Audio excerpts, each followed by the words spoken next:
What is up, ladies and gentlemen? Welcome back to the channel. Today, I don't really have an actual topic. I just wanted to turn on the mic and talk. I promised videos in December, and so that's what you guys are going to get.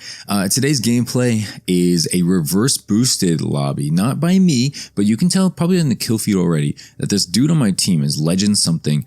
This dude is just killing himself over and over again. I don't understand what he's doing. Eventually, he's going to leave maybe around like the 5-6 minute mark, something like that.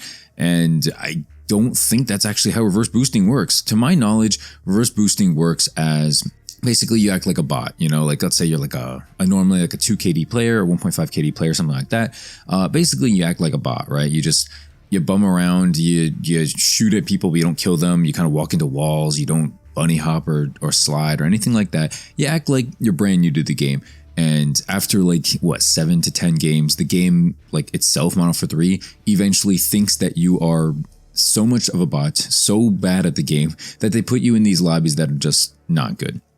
So what this legend dude here in this lobby is doing is basically just trying to get into those lobbies. He's trying to get into way easier lobbies, maybe for certain camo challenges. Maybe he's going for a gameplay. I don't know what the reason is. But skill-based matchmaking is basically putting us into these, it's basically ruining the game. It's basically putting people into these situations where they feel like they have to do something like this in order to have fun in the game again. And, you know, on the one hand, it does make sense, right? Imagine if you work like a 9 to 5. I remember Neroscinema was just talking about this, right? Like imagine you're working like a 9 to 5 job, something like that. And you come back home and you have to deal with this, you know, basically second job. You have to deal with the fact that, you know, people everywhere are bunny hopping, just sliding, jump shotting you everywhere you go. Let's say you're just trying to finish your camos. You're just trying to play around and like unlock a certain gun or something like that, a certain challenge, calling card. You know, you're just trying to do something very special and unique, like say get hip fire kills with a shotgun or with an LMG or point blanks with a sniper. I don't know if that's a challenge or not. And the game, because of skill-based matchmaking, basically forces you to not be able to enjoy yourself because people are running around with an MCW, people are running around with the best guns, sliding, everything like that. And they're just, you know, doing the absolute most. And honestly, for what, right? 99% of these people are not YouTubers, they're not Twitch streamers. And if they are, they're, sorry to say, but they're not really going anywhere. You can say that about me too. I know that's probably fair. But most of these people, probably me included, are not going anywhere, right? We're not going pro. We're not getting famous because of Call of Duty. And basically, you're just kind of ruining the other people's experience. Not ruining, but it's just making it very difficult for other people to have fun in this game. So I guess that's what's, you know, kind of on my mind so far recently. I just kind of bring this up because I was, you know, picking which gameplay to use. I've not gotten any new gameplay recently from Season 1, aside from like the last video on Meat. Mainly because it's kind of hard, right? The gameplay these days is kind of hard to get. The matchmaking is atrocious, right? And, you know, half the times I don't like to have these maps and stuff like that. I don't know. There's a lot of issues with this game where it's not the most fun to, you know, consistently just hop on, play a game or two, and then just hop off. It's not that easy anymore. You know, those days of Call of Duty are definitely long gone, but yeah, if you agree with that, if you agree with my little intro soliloquy about skill-based matchmaking, yeah, I didn't say this in the beginning, but feel free to leave a like and subscribe if you're new. Let's talk a bit about the recent update that just dropped. It looks like they did bring back Rustmint 24/7, which is, I guess, a good thing. You know, to me, it seems like the spawns got way worse. I don't know what happened to Rust, but the spawns are just no bueno in that game. Yeah, I don't know, in that map, no bueno, okay? I don't know, you spawn in like the middle of the map nowadays, and, you know, you just get shot instantly. I don't know, it's really bad. I don't know what happened. I didn't get to play Shipment yet, probably will either today or tomorrow when you guys are watching this, and we'll see how Shipment spawns are, but for now, Rust is really bad. People are missing Meat. If it's between Rust and, not Shipment, if it's between Rust and Meat, honestly, I'd probably take Meat, you know, at the end of the day. I don't want a Meat 24/7 only because that's a little tiresome. I do want the ability to have between Shipment and Meat. If you wanted to do every other, that's fine as well.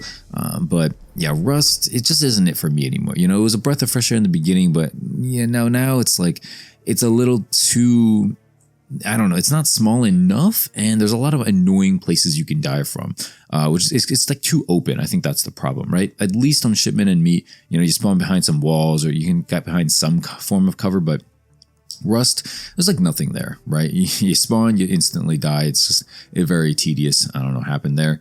They also fixed some of the bug fixes in multiplayer. So for instance, kills were not showing properly in the war mode, and now they are, so that's good. A lot of the challenges, this is a very good thing for I think it's the grenade launchers. For one of those launchers in the game, basically you can now destroy enemy equipment and that will count towards your progress. So I'm glad I waited for that, because that seems kind of annoying. The fact that you couldn't do it before, it was only on certain kill streaks. So yeah, that's definitely a good thing.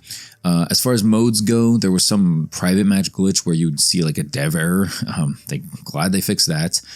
Search and Destroy, they had some unintended XP rate changes, playlist changes. So I talked about this before, but 12v12 is now 150 for team deathmatch and kill confirmed, and 10v10 is now 125, and then the small maps is now 125 for team deathmatch and kill confirmed score limits. So that's good. Definitely makes the game longer. And then lastly here is the ghost camo. So the ghost camo can now, it basically means that players can now be stationary for 2 seconds before the anti-radar effects. Personally, I'm okay with this. I don't have a huge issue with this at all. I can see why people might. At the end of the day, ghost is always going to be like a tough balance, right? You're going to upset half the community, and then half the community is going to love you for it. So, you know, at the end of the day, yeah, people are going to hate ghosts, people are going to love ghosts. It is what it is. I mean, you know, I don't have a whole lot else to add to this. I don't really use ghosts, to be honest with you guys, that much.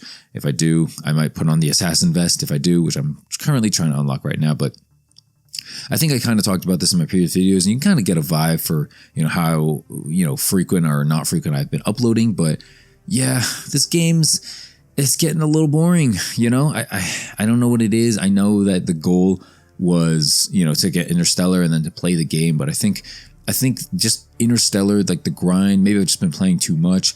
The grind is kind of just taking its toll on me at this point, you know, and while that's fair, you know, it's understandable that would, maybe I just need a break, you know, maybe I just need a break and then I'll come back to this game. It'll be fun when I play, you know, regularly.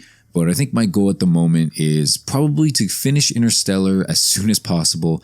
Probably take a little bit of a break from this game. Maybe that'll be like in January or something like that. You might see some fewer uploads on the channel.